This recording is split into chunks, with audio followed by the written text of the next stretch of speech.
pessoal, olha nós aqui, por enquanto só eu, mas o Tony já entrou, já saiu, deu um probleminha na internet, mas ele vai entrar já já. Então, olha a gente aqui de novo para mais uma tarde de estudo do Evangelho, né? Que bom que já temos uma turminha aí. Boa tarde, Marcelo, sempre tão presente. Ai, saudade de dar um abraço, amigo. Quanto tempo, né?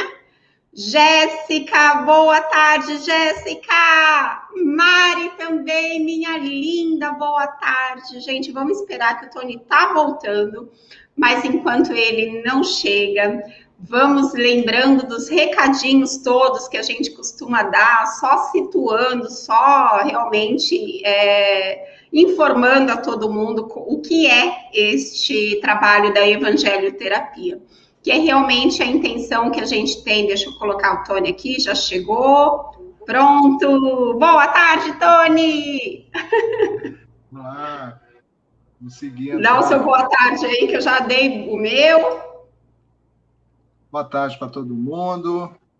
Como sempre, na hora de começar a live, sempre dá algum probleminha técnico aqui comigo, não sei nem explicar o que é, mas estamos aqui, né? Isso aí. Eu estava começando a falar da evangelioterapia, para quem... Acho que quem está assistindo a gente hoje, todo mundo já conhece, mas quem for assistir depois, de repente, ter a informação de que é um trabalho que a gente começou a fazer virtualmente, tem poucas semanas, mas é um trabalho que a nossa casa já oferece de forma presencial, né? Oferecia antes da pandemia, que é realmente uma oportunidade da gente se reunir em nome de Jesus, estudar o Evangelho, né? Interagir. Presencialmente era um estudo onde não era como uma palestra pública em que a gente entra, escuta a explanação do palestrante, não.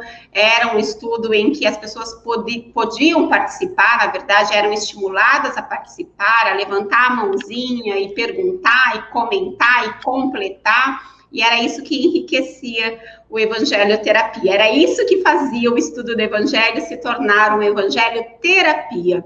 Então, o convite é que para vocês que estão em casa, que possam abraçar essa linha também, possam participar com a gente, possam fazer comentários, possam fazer perguntas, e que a gente possa juntos estudar este que é o Evangelho de Jesus. Então, sejam bem-vindos, e para começar, a gente vai fazer, como sempre, a leitura de uma página edificante, em seguida de uma prece. Vamos lá, tio Tony? Do livro Convivência, né, de Chico Xavier, de Emmanuel por Chico Xavier, Traços da Impaciência. No campo da alma, a paciência é um dispositivo de ação capaz de auxiliar-nos na realização de preciosas tarefas, tais quais sejam suportar dificuldades sem desistir do serviço a fazer, promover sem alarde o socorro preciso aos companheiros necessitados, tolerar os cooperadores de temperamento difícil sem recorrer a advertências inoportunas, aguentar injúrias sem transmiti-las à sensibilidade dos outros, fazer o bem abstendo-nos de provocar elogios e recompensas, substituir qualquer irmão impedido de exercer as funções que lhe são próprias na equipe de trabalho em que se integre, sem cobrar-lhe qualquer tributo de reconhecimento, liquidar os problemas da experiência comum à custa do esforço próprio, evitando incomodar a quem quer que seja. Em suma, quando se fala de paciência, invoca-se a presença de alguém que se dispõe a trabalhar e a servir sem a mínima ideia de que a paciência possa ser uma cadeira de balanço para refúgio da inércia. Leite faz a prece? Enquanto isso, eu vou tentar ligar aqui meu fone. Pronto, vamos lá. Então, eu faço a inicial e você faz a final para a gente. Então, vamos nos unir, serenar os nossos corações, elevar os nossos pensamentos e nos sintonizarmos com a equipe espiritual da nossa casa, responsável por este trabalho, e pedir a eles que nos envolvam ao ponto de tirarmos o melhor proveito da leitura e dos comentários que serão feitos na tarde de hoje. Que possamos trazer para o nosso coração a fé, a certeza de que, por mais difícil que sejam os momentos que estejamos passando, é a fé que vai nos dar a força necessária para continuarmos nesse caminho que, embora tortuoso, é o que nos levará, né, à condição de espíritos puros. Então, vamos pedindo também que o nosso Mestre Jesus, razão pela qual aqui nos encontramos, possamos nos dar as suas bênçãos e possa também nos envolver, nos intuir. Mestre, estamos aqui reunidos em teu nome, por isso pedimos que permaneça conosco assim como nos prometeu, que onde 2 ou mais estivessem reunidos em teu nome, ali estarias. E é assim que nos encontramos. Por isso, em teu nome, pedimos permissão para darmos por iniciado o estudo dessa tarde. Que assim seja, graças a ti, graças a Deus. É isso. Sejam todos bem-vindos, os que estão chegando depois. Lembrando que o Evangelioterapia faz parte do tratamento de fluidoterapia.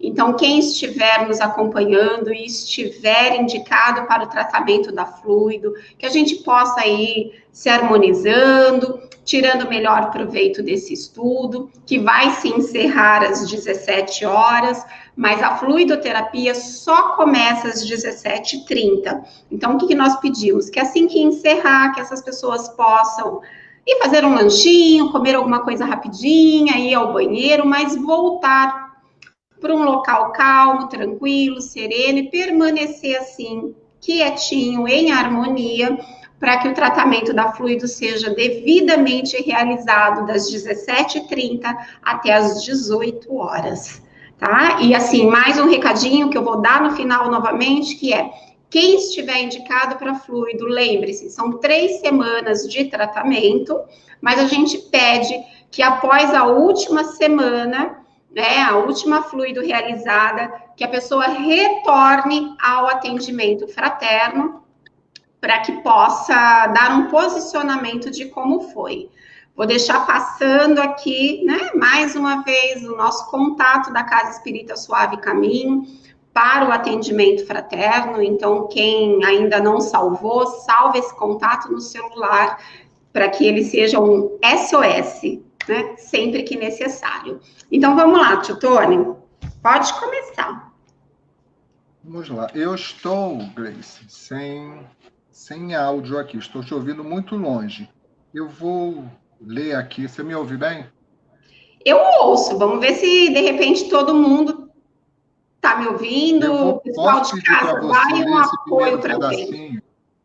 Posso pedir para você ler esse primeiro pedacinho? Eu vou sair e vou entrar de novo, ver se resolvo aqui?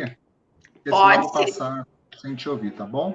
Pode ser. Então, vamos lá. Hoje, nós estamos estudando, né, o Evangelho segundo o Espiritismo, o capítulo 2 do Evangelho segundo o Espiritismo, que tem o título central: Meu reino não é deste mundo. E hoje nós vamos ler o item, o subitem, né? A vida futura e a realeza de Jesus. Então, o item 1 começa dizendo assim: tornou, pois, a entrar Pilatos no pretório e chamou a Jesus e disse-lhe: Tu és o rei dos judeus? Respondeu-lhe Jesus: O meu reino não é deste mundo. Se o meu reino fosse deste mundo, certo que os meus ministros haviam de pelejar para que eu não fosse entregue aos judeus. Mas, por agora, o meu reino não é daqui. Disse-lhe então Pilatos: Logo tu és rei? Respondeu Jesus: Tu o dizes que eu sou rei. Eu não nasci, nem vim a este mundo, senão para dar testemunho da verdade. Todo aquele que é da verdade, ouve a minha voz. Esse trecho foi tirado de João, capítulo 18, versículos de 33 a 37. Deixa eu chamar o Tony aqui. Prontinho. Agora te ouço. Melhorou? Melhorou, agora ouço. Então, tá bom. Pessoal que está chegando, boa tarde, obrigada. Marcelo, Wilson dizendo que estão ouvindo, que tá bom. Gratidão.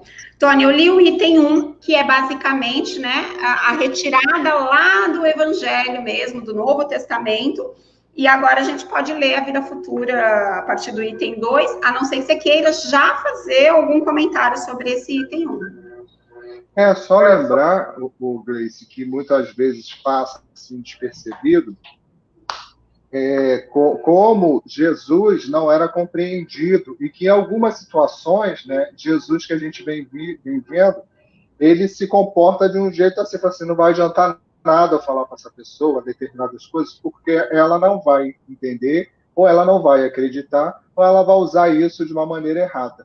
Então, em muitas situações, ele fala que Pilatos diz, né, você é o rei, assim, você está dizendo que eu sou o rei. Eu nunca disse que sou. Né? Então, tinha muitas dessas nuances nas falas de Jesus, e muitos deles ficavam tipo assim, fala alguma coisa, se defenda, diz que não é, diz não sei o que lá, mas Jesus estava dando uma lição muito maior do que eles, né, eles naquela época poderiam supor e que hoje também a gente ainda tem alguma dificuldade de compreender. Né? Então, só com o item 1 seria isso, agora passando para o item 2, a vida futura. Por essas palavras, Jesus claramente se refere à vida futura que ele apresenta em todas as circunstâncias, como a meta que a humanidade irá ter e como devendo constituir objeto das maiores preocupações do homem na Terra. Todas as suas máximas se reportam a esse grande princípio. Com efeito, sem a vida futura, nenhuma razão de ser teria a maior parte dos seus preceitos morais, de onde vem que os que não creem na vida futura, imaginando que ele apenas falava na vida presente, não os compreende ou os considerem pueris. Né? Que é exatamente isso. Muitas coisas não adiantava. Ele fala, primeiro que ele estava sendo perseguido, né? por inveja, por ciúme, por medo. Né? Aquelas pessoas que estavam estabelecidas ali nos poderes, elas morriam de medo de perder aqueles poderes, desde dos reis, do rei, né, no caso, né, que tinha medo, que outro rei é esse que vai chegar aqui e vai tomar o meu trono? Né? E aquele monte de judeus ali, apenas as posições que eles ocupavam naquela época. Então, tudo isso, né, dificultava a compreensão deles daquilo de que Jesus estava falando. Era enviado de Deus, né, que veio de uma forma totalmente diferente da que eles imaginavam, ele vinha falando disso e eles não compreendiam. Então, tudo que Jesus falava, muitas vezes a gente comenta aqui, Jesus nunca falava coisa no presente, exatamente. Jesus era passado, presente e futuro o tempo todo. Né? O tempo todo, tudo que ele falava serve para o passado, presente e para o futuro. Ele falava de um mundo que não sabiam que existia e não compreendiam de que ele estava falando, né? Que mundo é esse, que lugares são esses que ele fala, que mensagem é essa que ele está trazendo, né, Gleice? Só completando, né, aí eu passo para você, esse dogma pode, portanto, ser tido... Quer falar daí? Só falta um pedacinho. Não. Pode falar, pode ler. Pode ir? Esse dogma pode, portanto, ser tido como o eixo do ensino do Cristo, pelo que foi colocado num dos primeiros lugares à frente desta obra. É que ele tem de ser o ponto de mira de todos os homens. Só ele justifica as anomalias da vida eterna e se mostra de acordo com a justiça de Deus. Aí a gente já começa a afirmar a reencarnação, né, como a resposta para tudo. Exato.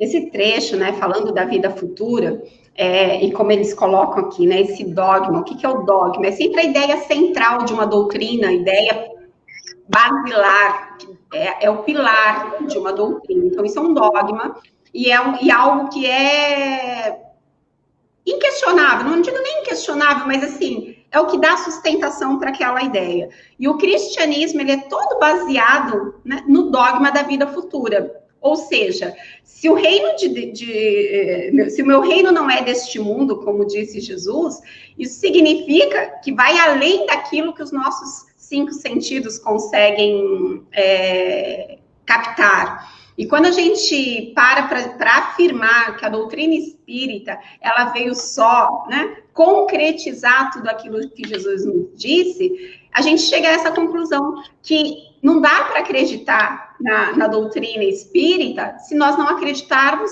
naquela vida futura a que Jesus tanto falava. E vida futura no sentido de vida além disso que a gente tem no presente. Então, teoricamente, nós deveríamos ter, como diz o texto aqui, como objeto das nossas principais preocupações essa vida futura, porque sem essa vida futura, sem crer que as coisas vão além do presente, nada do que Jesus nos trouxe faz sentido. Nenhum dos preceitos morais do Cristo faz sentido, porque se não existe uma continuidade da vida, se não existe uma vida futura além deste momento presente, por que é que eu vou me esforçar para ser bondosa? Para que eu vou me esforçar para ser caridosa, para perdoar, para ser indulgente, para ser tolerante, para amar o meu semelhante? Não faz sentido. Por quê? Porque então seria melhor a lei do farinha pouca, meu pirão primeiro, né? Se não tem para todo mundo, deixa eu encher a minha barriga primeiro. Basicamente, eu não precisaria ter certas preocupações, certos valores morais. Então, é por isso que não só a doutrina do Cristo, como o Espiritismo, que é um reforço da doutrina do Cristo, são baseados nisso, nessa condição de existir uma vida futura, de existir um motivo pelo qual nós precisamos nos empenhar, nos esforçar no presente para conquistarmos uma condição melhor lá na frente. Basicamente, esse início fala disso. Quer completar alguma coisa, Tony? E o dogma, eu não estou conseguindo, gente. Deixa eu ver se esse aqui vai entrar. Nem o fone, nem o celular, eu estou te ouvindo longe. Então, o dogma, como você estava explicando aí, mais ou menos assim, dogma é aquilo que é imutável, né, colocado ali pela igreja. O único dogma que o Espiritismo tem é justamente esse, que é a reencarnação. Né? Nada faz sentido sem a questão da reencarnação. Nada faz sentido para a gente, em época nenhuma, sem a questão da reencarnação. Eu nem consigo falar mais nada. Eu vou ter que sair de novo e tentar. Desculpa, tá, Gleice? Vou sair, vou tentar. Tá, então eu vou lendo já o item 3, que aí você sai e eu vou lendo. Diz assim: os judeus tinham ideias muito imprecisas sobre a vida futura. Acreditavam nos anjos, que consideravam como seres privilegiados da criação, mas não sabiam que os homens um dia pudessem tornar-se anjos e participar da felicidade angélica. Segundo pensavam, a observação das leis de Deus era recompensada pelos bens terrenos, pela supremacia da sua nação no mundo, pelas vitórias que obteriam sobre os inimigos. As calamidades públicas e as derrotas eram os castigos da desobediência. Moisés o confirmou ao dizer essas coisas ainda mais fortemente a um povo ignorante de pastores, que precisava ser tocado, antes de tudo, pelos interesses deste mundo. Mais tarde, Jesus veio lhes revelar que existe outro mundo, onde a justiça de Deus se realiza. É esse mundo que ele promete aos que observam os mandamentos de Deus. É nele que os bons são recompensados. Esse mundo é o seu reino, no qual se encontra em toda a sua glória e para o qual voltará ao deixar a terra. Então, basicamente, quando Jesus vem falar para a gente, né, de uma vida futura, de um reino dele que não é deste mundo, ou seja, que está fora daqui. Vou colocar o Tony aqui de novo. Pronto, Tony, vê se você me ouve agora.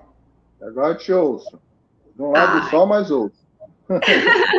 Então, tá bom. Aí eu estou aqui já explicando esse parágrafo que eu li. Então, quando Jesus vem falar para a gente dessa vida futura, ele está basicamente nos trazendo a informação de algo que lá atrás os homens não tinham condições de compreender. Moisés, né, sendo a primeira revelação, ele tinha muito a trazer, tinha muito a transformar a visão da humanidade, mas ele tinha que ir de acordo com aquele momento. Então, foi preciso dançar conforme a música. Nada ia adiantar ele trazer um legado de informações que aquelas pessoas não tinham condições de compreender. Hoje, alguns de nós ainda têm dificuldade de entender que eu, Gleicizinha, Tonizinho e todos vocês que estão aí nos acompanhando, vamos nos tornar anjos um dia? Ainda há muita dificuldade de compreender isso, mas vamos. Quanto tempo a gente vai levar? Ai, é outra história. Tem a ver com o esforço individual de cada um de nós, mas isso é uma lei divina, lei do progresso, e o progresso é inexorável, vai acontecer, a gente querendo, a gente não querendo, a gente colaborando, a gente não colaborando, a gente pode travar por um tempo, mas o fato é que, pelas leis divinas, todos nós vamos alcançar a condição de espíritos puros, né? Mas vai explicar isso para aquele povo daquela época, se hoje, em pleno século XXI, a gente ainda tem dificuldade de entender, mas essa é a lei, é assim que se dá, e é por isso que existe essa vida futura, que é a vida espiritual, e que o tempo é infinito, na verdade é eterno, né? Não existe tempo que marque a eternidade. E aí aqui fala também do quanto naquela época o que se entendia, a lei que entendia, era a lei mesmo do castigo, era a lei enfim, era punição, né? Era punição mesmo. Eles só entendiam que quando eles não seguiam a lei de Deus, um castigo ia cair sobre eles, né? Eles seriam, de alguma forma, derrotados por algum tipo de castigo. Então, para um povo que ainda tinha somente as questões materiais como referência, era muito difícil esperar que eles fossem tocados pelos interesses de um mundo sublime. Isso na época de Moisés. Mas quando Jesus veio, ele acreditou que já era o começo, já era hora de colocar algumas sementinhas que foram sendo cultivadas ao longo dos séculos. E hoje nós já estamos em perfeitas condições para compreendermos que o presente é importantíssimo, porque é no presente que nós construímos o futuro, mas que este futuro é a nossa verdadeira vida, é a vida espiritual. Pode falar, Tony, um pouquinho, deixa eu dar boa tarde. Eu não sei se você chegou a tocar na questão da percepção de anjo que eles tinham, que é uma percepção ainda muito parecida com o que ainda existe hoje na igreja, né? O anjo não éramos nós evoluídos, né? Os anjos eram seres que foram criados anjos. Então, a percepção a relação deles com Deus, que nem a gente falou na semana passada, que Jesus já traz uma relação de espiritualidade totalmente diferente.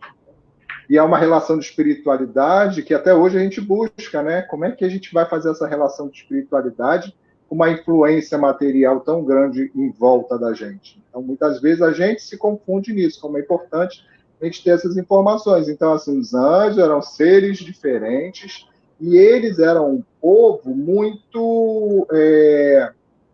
eles eram muito ditados por regras, né, Grace? Que nem você falou, assim, tudo tinha uma punição.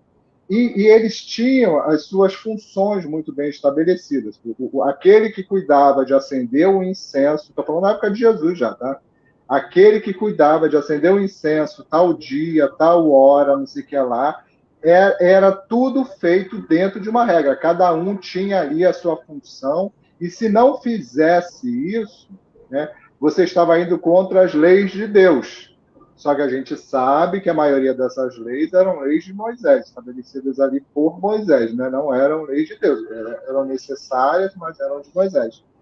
Então, assim, de alguma forma, eles tinham uma relação com a divindade, sim, né, com o mundo espiritual, sim, não enxergando do jeito que a gente enxerga hoje, não enxergando do jeito que Jesus trouxe, mas eram todos submetidos ao medo, submetidos a evitar de serem castigados, porque eram punidos, muitas vezes era a pessoa e a família era punida os erros que se cometiam, e eram punições assim, né? Você traiu, você é apedrejado no meio da rua. Eram coisas muito severas, né? Então, assim, o lado espiritual deles era quase inexistente. Eles tinham, sim, a fé deles, eles tinham, mas o que eles esperavam era o tempo todo, era o milagre, era a força, era, né? Era a vingança, se eu fizer isso, Deus vai vingar. E aí, trazendo para os dias de hoje, a gente vê muitos sentimentos assim, né? Olha, se eu fizer isso e isso, Deus vai fazer isso por mim. Se eu fizer aquilo, daquilo outro, né? Se eu cumprir as regras, como eram os judeus, Deus vai resolver esse. Ficou mudo para mim, parei de te ouvir. Parou? Agora sim. Agora sim. Ah, saiu aqui do coisa. Ficou até melhor para mim. Então, assim, se eu hoje, né, a gente fala assim, eu tenho uma pessoa que está doente, que eu sei que é uma doença grave, que ela está ali entre a vida e a morte, mas pelo fato de eu ter fé em Deus, Deus vai curar, né? E quando isso não acontece, né, a gente fica frustrado, ou muita gente fica chateada, tem muitas pessoas, né, que até ficam chateadas com Deus porque não fez aquilo que você queria, já que você tem fé. Né? E Jesus mostra tudo diferente. Ele mostra, olha, coisas assim acontecem, essas coisas fazem parte do nosso processo de evolução, né? Não é porque você crê em mim ou que você me segue que tudo vai ser lindo e maravilhoso, né? Você vai ser apedrejado, você vai ser crucificado de cabeça para baixo, né? Tudo isso vai acontecer com você por me seguir. É totalmente diferente, né, Gleice? Então, assim, a gente trazendo para o dia de hoje, ainda hoje, é importante a gente, né, você que faz atendimento fraterno, as pessoas que fazem atendimento fraterno, de mostrar para as pessoas que estão passando ali pelo sofrimento, né, muitos podem estar assistindo aqui agora, que esse sofrimento, ele é um corredor que a gente tem que passar por algum motivo. Não tem jeito. Agora, o que vai se encontrar do outro lado do corredor? A gente tem esperança, a gente tem fé. E fé quer dizer, se eu chegar do outro lado, o que eu encontrar lá é diferente do que eu desejo agora, foi porque está dentro das leis de Deus e porque essas coisas teriam que funcionar assim, né? Isso é ter fé, né? Só acreditar que vai ser do jeito que a gente quer. E o processo da fé é uma construção, né? Ela vai sendo solidificada com o passar do tempo. Na verdade,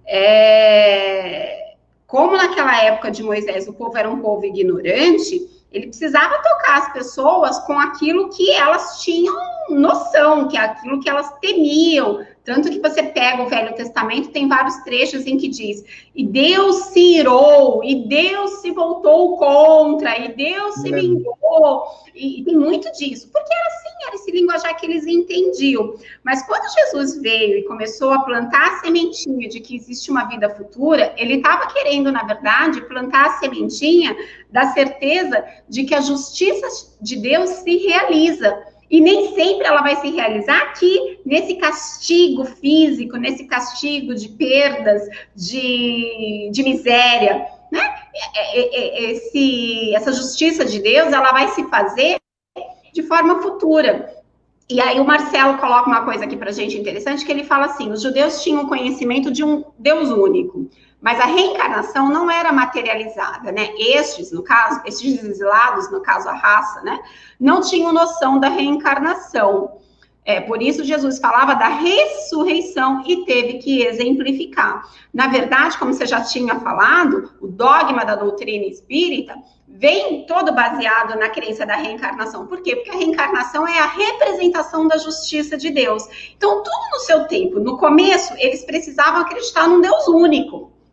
Isso era primordial. primordial, porque se eles tinham tantos deuses a cultuar naquela época, eles precisavam pelo menos centralizar num único. Foi o que Moisés veio e fez. Mesmo que para isso ele tenha que ter batido em certas teclas que não eram reais, desse Deus vingativo, desse Deus que pune, desse Deus que, de alguma forma, cobra, né? Mas tudo bem, não dá para ter tudo. Naquele momento, a gente precisava da crença de um Deus único. Só que ali era preciso que a crença da reencarnação, de alguma forma, se fizesse presente. E quando Jesus veio e nos trouxe a crença da reencarnação, não podendo falar da reencarnação de fato, como hoje a gente já consegue falar, ele falou da ressurreição. E ele tentou ali, através desta fala, né, exemplificando como lhe foi possível, despertar em nós uma compreensão um pouco mais ampla. E é assim que está indo. Hoje a gente já está em condições de avançar um pouco mais. Mas antes, inclusive, de avançar na leitura, eu queria fazer um comentário sobre isso aqui que o Wilson colocou. Ele colocou assim: vi em um adesivo em um carro a seguinte frase: leia Kardec e entenda Jesus. Eu, por muitos anos, Wilson, tive no adesivo do meu carro, era um adesivo, pegava assim o vidro traseiro todinho, a seguinte frase, eu não coloquei leia, eu coloquei assim: estude Kardec para melhor compreender e amar Jesus. E ficou anos esse adesivo no meu carro, acabou que eu fui trocando de carro e esqueci de mandar fazer. Mas é exatamente isso, é isso que Kardec nos trouxe, um caminho codificado, nos facilitando a vida para que a gente possa compreender e amar Jesus, mas que a gente faça isso não só pela leitura, não é leia Kardec, é estude Kardec. A gente precisa estudar as obras básicas para a gente compreender essa magnitude desse espírito crístico que é Jesus. Mas bora lá, continuar que o nosso tempo está indo. Esse tempo é danado de rápido. Já foi 31 minutos. Só complementando aí até que o Marcelo colocou a respeito da reencarnação, na realidade até acreditava-se assim na reencarnação, não dessa forma que a gente acredita, né? E tanto que até tinha aquela coisa, se João Batista era Elias, se ele era não sei quem, então eles acreditavam que determinada pessoa poderia reencarnar. Não era esclarecido dessa forma. Na metade do primeiro milênio, foi que o imperador Justiniano, se eu não me engano, um desses aí, que eu não estou me lembrando o nome agora, amando lá da imperatriz, foi que tirou completamente das escrituras a palavra reencarnação. Até Divaldo faz uma palestra... Não foi? Oi?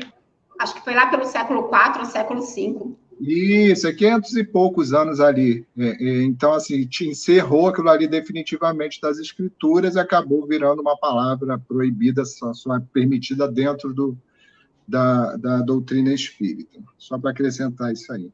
Então, faz o quê? Continua aqui na leitura? Jesus, entretanto... Jesus, porém, conformando seu ensino com o estado dos homens de sua época, não julgou conveniente dar-lhes luz completa, percebendo que eles ficariam deslumbrados, visto que não a compreenderiam. Limitou-se a, de certo modo, apresentar a vida futura apenas como um princípio, como uma lei da natureza, a cuja ação ninguém pode fugir. Todo cristão, pois, necessariamente, crê na vida futura, mas a ideia que muitos fazem dela é ainda vaga, incompleta e, por isso mesmo, falsa em diversos pontos. Para grande número de pessoas, não há a tal respeito mais do que uma crença, balda de certeza absoluta, donde as dúvidas e mesmo a incredulidade. Então, assim, que nem você falou essa frase aí, né? A gente tem que estudar Kardec para tentar compreender Jesus. E eu estou nessa pegada aí de tentar compreender Jesus, aí que eu entrei nessa seara, e quanto mais a gente vai estudando, mais a gente vai percebendo o tamanho de Jesus. Porque a gente, como cristão, né, o termo aqui no final, todo cristão, pois, necessariamente crê na vida futura.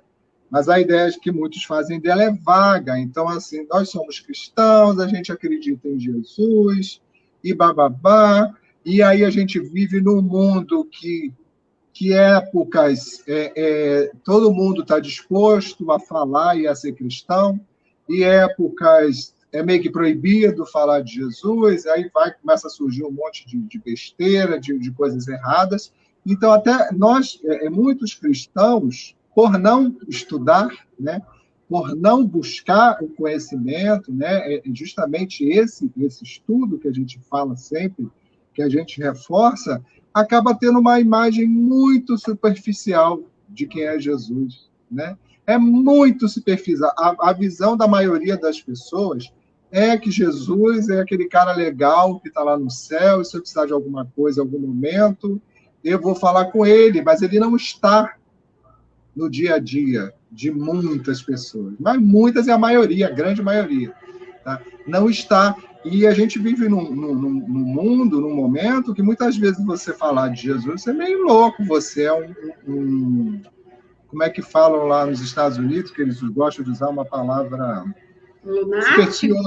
supersticioso.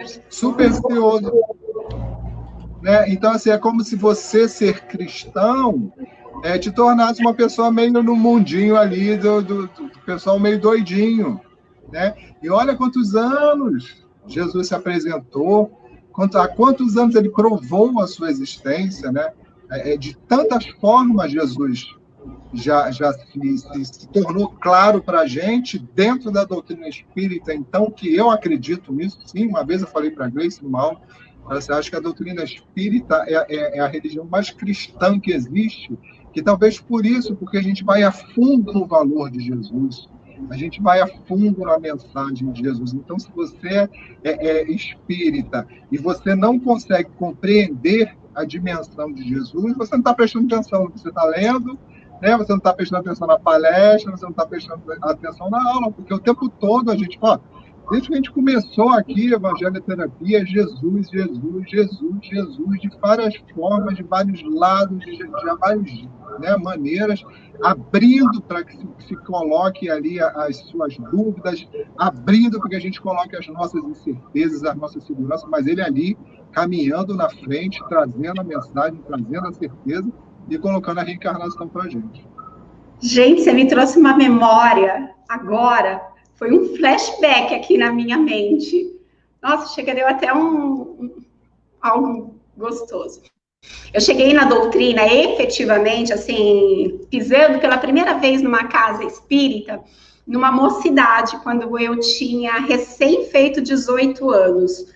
E o nosso meu primeiro encontro de mocidade foi com uma atividade assim, os coordenadores trouxeram como é que fala? Uma tira de jornal com a seguinte mensagem, assim, matéria.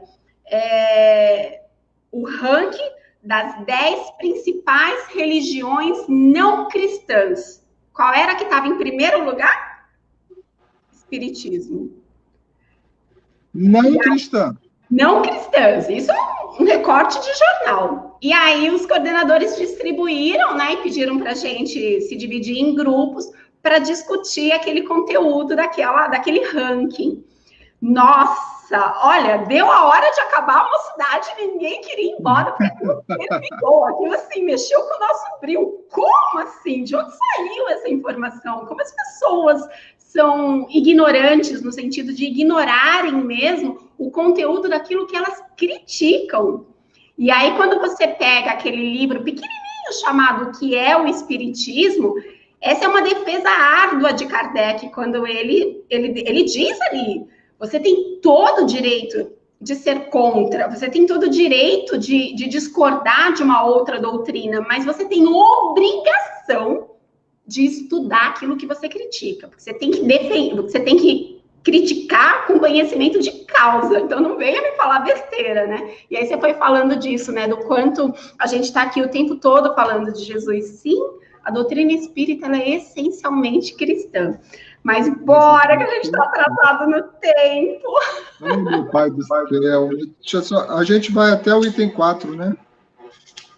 Isso. Mas dá tempo. Só complementando o que você falou, assim, dessas coisas, assim, eu tenho muita facilidade de compreender as crenças dos outros. Se a Grace bota para mim as crenças dela, não quer dizer que eu vá concordar, mas eu consigo compreender, não me incomoda que a Grace tenha a crença diferente da minha. Hoje em dia não me incomoda mais, né? Teve uma época que eu ainda tinha que ficar disputando que eu que estou certo, agora isso não existe mais para mim. Eu respeito, né? Mas tem umas coisas que incomodam muito, que incomodam demais, e você falou essa coisa do espiritismo não ser uma doutrina cristã, e essa semana eu vi uma matéria mesmo, uma coisa que é real, não é uma conversa, de um filósofo, né? Vou botar aí muitas aspas nesse filósofo, que ele fala a Jesus, ele tem um artigo dizendo que Jesus era pedófilo. Ao nível de desrespeito e de desconhecimento e desrespeito. Isso aí me incomoda. Mas por quê? A base da defesa de Jesus era pedófilo. Vinde a minhas criancinhas. Mas, meu Deus do céu, como é que as pessoas, né? Como é que as pessoas fazem uma coisa dessa com Jesus? Esse tipo de coisa me incomoda, porque é infame isso, né? É infame. Então, a gente termina aqui o texto assim, ó, para grande número de pessoas não há a tal respeito mais do que uma crença, balda de certeza absoluta, onde as dúvidas e mesmo a incredulidade, né, que tem uma confusão. Então, gente, nós que somos cristãos, temos que ser cristãos, sim, tá? Com força, com vontade, com determinação, e estudando justamente para a gente falar, né, para alguém falar assim, a pessoa que estiver confusa, e você conhecer a doutrina, conhecer a história de Jesus, falou, não, isso não é nada disso, isso aqui é assim, assim, assim, assim. Né? Continuando aqui. Perfeito. O Espiritismo veio completar nesse ponto, como em vários outros, o ensino do Cristo, fazendo quando os homens já se mostram maduros bastante para aprender a verdade. Com o Espiritismo, a vida futura deixa de ser simples artigo de fé, mera hipótese. Torna-se uma realidade material que os fatos demonstram, porquanto são testemunhas oculares os que a descrevem nas suas fases todas, em todas as suas peripécias, e de tal sorte que, além de impossibilitarem qualquer dúvida a esse propósito, facultam a mais vulgar inteligência a possibilidade de imaginá-la sob seu verdadeiro aspecto, como toda a gente imagina um país cuja pormenorizada descrição leia.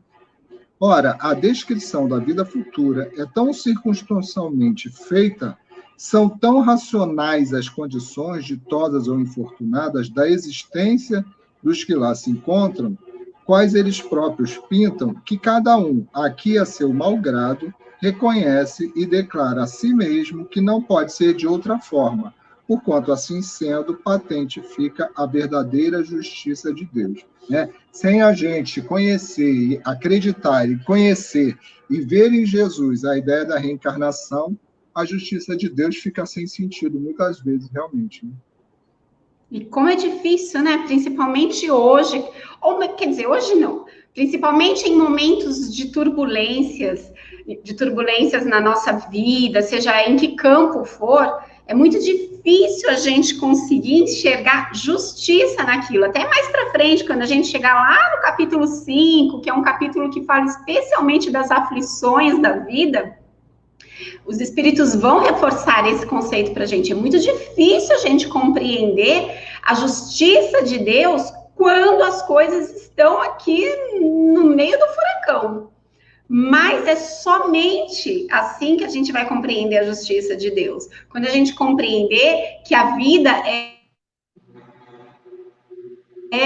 um encadeamento de fatos, né? Uma coisa leva a outra, aquilo que a gente planta, a gente colhe, né? As nossas ações vão gerar reações no outro, todo o efeito que a gente consegue ver, enxergar, sentir, tem uma causa originária.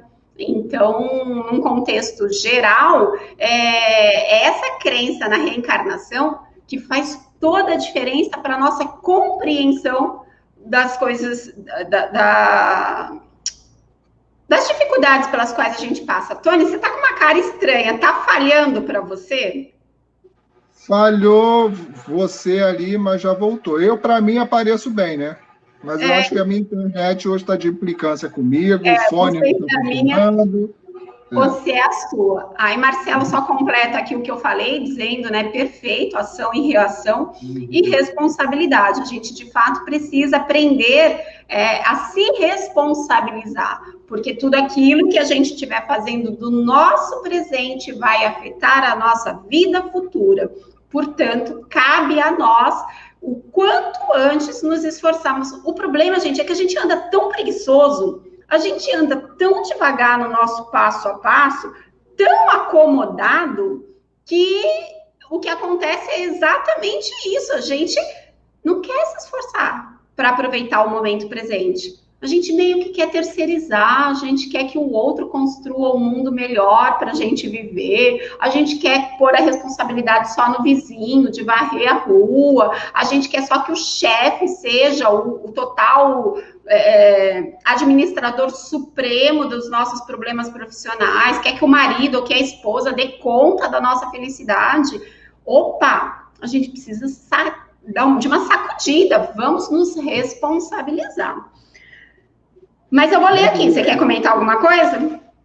Quero só finalizar esse pedacinho, que tem uma coisa que às vezes passa despercebido. A gente está num momento muito confuso, né? E aí a gente fala isso, nós estamos num momento muito confuso, nós estamos não sei o que lá. Hoje, por cá, eu gosto muito dos Amigos da Luz. Eu assisto muito, acho eles maravilhosos, né? Eles pegam... Né, eles fazem uma brincadeira, mas a mensagem está colocada ali de uma maneira real, eles não erram na mensagem, né, e é muito divertido. E aí apareceu para mim um vídeo deles de 5 anos atrás. E eram eles, os atores, dando seus depoimentos, né, da participação no canal, quem eles eram, isso tudo. Então, há 5 anos atrás, a configuração mundial, né, as pessoas que respondiam pelo mundo, não são as pessoas que respondem hoje, eram outras pessoas, o momento era outro, então não dá para culpar ninguém. E eles estavam falando isso que a gente está falando hoje. O mundo está uma loucura, as coisas estão não sei o que lá, e isso. E aí a gente vai relembrando, vai botando a cada 5 anos atrás, vai botando a cada 5 anos. A gente estava falando as mesmas coisas, né? Talvez os fatos sejam diferentes, os acontecimentos são de outra forma, a tecnologia é outra, ou a doença é outra, mas isso tudo já estava acontecendo. Já era um processo que vinha acontecendo. E quando a gente lê tudo isso daqui, a gente lê que esse processo é natural, a gente lê que isso já está previsto, tudo isso está, né, sob um controle, isso dá um pouco mais de compreensão, mas também dá um pouco mais de responsabilidade. Isso que o Gleice acabou de falar. Né? Qual é a minha responsabilidade nisso? Eu vou chegar daqui a 5 anos, eu vou reclamar da mesma coisa, ou daqui a 5 anos eu me tornei diferente? Eu me tornei aquele que parou de reclamar dos outros e começou a fazer. Que exemplo eu serei? Que exemplo eu sou hoje de 5 anos atrás? Qual é a diferença, né, de 5 anos atrás para hoje? Só fiquei mais velho, fiquei mais chato, né? Agora eu já tenho a vassoura de varrer o quintal e a vassoura de varrer dentro de casa, porque a gente vai ficando velho e vai ficando assim, né? Você tem a vassourinha do quintal, a vassourinha do quintal, a vassourinha do banheiro, a vassourinha não sei da onde. Quando a gente é mais jovem, a gente não está nem aí para nada, tudo certo. Você limpa até com a escova de dente. Mas foi só isso que mudou, ou eu mudei como pessoa, eu mudei além disso? Né? Então, a reencarnação vem trazer tudo isso. Vamos entrar aqui. Quer ler? Marcelo diz assim, não existe varinha de condão, tudo deverá ser refeito com vontade e esforço. Exatamente, essa história da gente achar que vai aparecer uma fada madrinha e realizar tudo que a gente deseja, não vai. O evangelho é atemporal, cada entendimento para a evolução de cada um. Na verdade, é exatamente isso. Ele está com a gente há 2000 anos e ele vai ficar com a gente mais 2000 anos, se for necessário, porque a essência da moral do Cristo é universal. Né? O esforço, a força de vontade, o domínio os sentimentos são os mesmos, todos eles, né? O domínio das vontades, né? E todos esses vícios que nós sempre tivemos são os mesmos. Não tem nada de diferente. E, infelizmente, também não tem nada de diferente na gente ainda.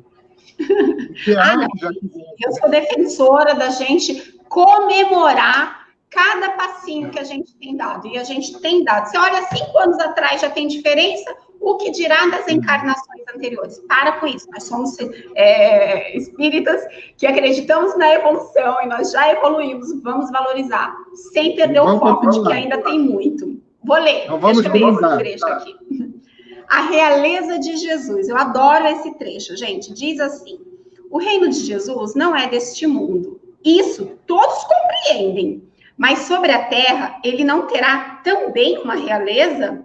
O título de rei nem sempre exige o exercício do poder temporal. Ele é dado por consenso unânime aos que, por seu gênio, se colocam em primeiro lugar em alguma atividade, dominando o seu século e influindo sobre o progresso da humanidade. É nesse sentido que se diz o rei ou o príncipe dos filósofos, dos artistas, dos poetas, dos escritores e etc. Essa realeza que nasce do mérito pessoal, consagrada pela posteridade, não tem muitas vezes maior preponderância que a dos reis coroados. Ela é imperecível, enquanto a outra depende das circunstâncias. Ela é sempre abençoada pelas gerações futuras, enquanto a outra é, às vezes, amaldiçoada. A realeza terrena acaba com a vida, mas a realeza moral continua a imperar, sobretudo depois da morte. Sob esse aspecto, Jesus não é um rei mais poderoso que muitos potentados? Foi com razão, portanto, que ele disse a Pilatos: eu sou rei, mas o meu reino não é deste mundo. Eu amo esse trecho da realeza de Jesus, porque é exatamente isso, como que a gente proclama tantos reis por aí pelos seus feitos, e são reis que vão passando décadas, séculos, e a gente vai dizendo, fulano era o maioral nisso ou naquilo. É pelo que ele fez, é pelo que ele falava, era pelo que ele fazia, era pelo que ele deixou de legado. E nesse quesito, há alguma dúvida do reinado de Jesus? Ainda que ele dissesse, o meu reino não é deste mundo, era assim. Tudo que ele deixou para a gente é a sua herança moral, universal, imortal. Acho que, da minha parte, são essas as conclusões da reflexão de hoje. Se você quiser completar, Tuane, já fica à vontade aí, para, inclusive, partir para o encerramento. Não, assim, é porque eu acho que a gente precisa muito, tem até no coisa no YouTube, aí no canal da SESC, tem um estudo que eu fiz em dezembro, chamado Codificando Jesus, que era justamente essa necessidade que eu criei de mostrar para as pessoas que Jesus é muito mais do que ele tem sido tratado. Né? Jesus tem muito mais a oferecer, já deu e tem muito mais a oferecer do que a gente acha, do que a gente conhece, né? Por falta de estudo, por falta de dedicação, por falta de atenção. Então, quando a gente se vê, né, que assim, na minha vida toda, sempre fui cristão, né, católico e depois espírita, a partir da mocidade. E eu sempre tive a religiosidade em mim, é uma coisa minha, inata. Né? Sempre fiz todas as besteiras que todo mundo faz, sempre fiz.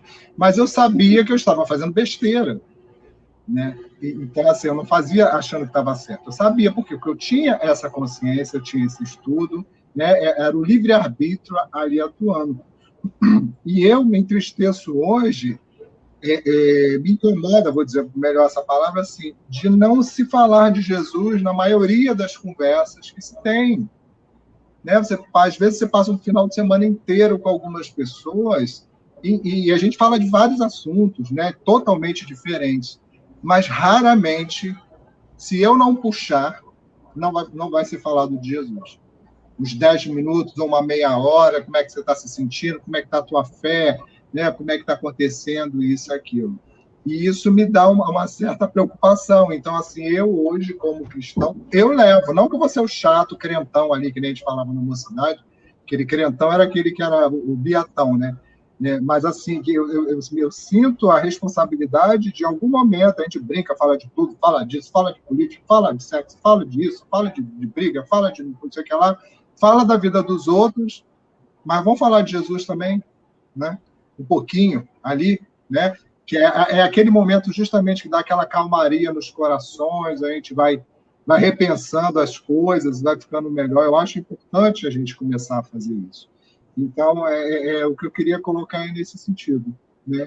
E que ele traz para a gente isso, ele sempre trouxe, ele deu a vida por nós, e a gente não dá 5 minutos por ele de conversa hoje, um dia.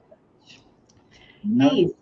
Deixa eu só, então, rapidinho, dar um recadinho mais uma vez para quem está acompanhando o nosso estudo e que está, né, encaminhado para a fluidoterapia. Lembrando, nós vamos encerrar agora com a nossa prece, aí vocês terão um intervalozinho de 30 minutos, porque às 17h30 começa a fluidoterapia, que está sendo feita à distância. Então, para isso é preciso que você se mantenha recolhido num ambiente calmo, tranquilo, sereno. Se puder ouvir uma musiquinha, né, de fundo para manter aí a serenidade, pegar um livro, pode pegar o próprio Evangelho, reler o texto que a gente comentou hoje e fique, né, em prece, em sintonia com a espiritualidade amiga, porque é neste momento que a equipe espiritual responsável pela fluidoterapia irá realizar o trabalho, né, o tratamento espiritual com você. Então, permaneça assim, dependendo, não sei em que dia da sua fluido você está, se é a primeira, a segunda ou a terceira, mas sendo a terceira, a gente pede que você, na sequência, mande uma mensagenzinha para a Casa Espírita, né? Vou colocar de novo aqui o telefone, pedindo um novo agendamento no atendimento fraterno, para que a gente possa entender com você como é que foi, como é que você está, se existe a necessidade de continuar com o tratamento, tá bom? Beijo grande, obrigada, pessoal, muito bom, mais uma vez, ter a oportunidade de estar com vocês, e vamos encerrar, né? Josi está dizendo boa tarde, cheguei atrasada. Chegou, Josi, nós já estamos encerrando, mas é muito bom te ver por aqui. Pode assistir depois, não tem problema não. Né? E amanhã a gente está junto de novo no Evangelho Online, né, à noite. Então, assim, eu quero agradecer a Deus, sempre agradecendo a Deus, a Jesus, por estar conosco em nossas vidas, por deixar para nós tantas mensagens de força, de fé, de esperança, de compreensão, de esclarecimento. Os amigos espirituais que tanto trabalham o tempo todo por nós, tentando nos guiar no caminho da luz, no caminho do bem. Os amigos espirituais da Casa Espírita Suave Caminho, que nesse momento estão cuidando de nós, que continuam cuidando, sempre, mesmo com a casa fechada, estão todos trabalhando pelo bem, pelos encarnados e pelos desencarnados, e continuando aí agora essa tarefa da fluidoterapia. Que sejamos todos merecedores desse atendimento, que nos esforcemos pela mudança, pela compreensão, pelo amparo, pela caridade, pelo desejo de aprender, de evoluir e de seguir na estrada que Jesus nos ensinou, que é o Evangelho. Agradeço a Deus, agradeço a todos os amigos espirituais e agradeço a todos aqueles que participam conosco toda quinta-feira desse encontro. Graças a Deus. Opa, entrou sem querer. Beijo, pessoal. Tchau. Beijo, tchau.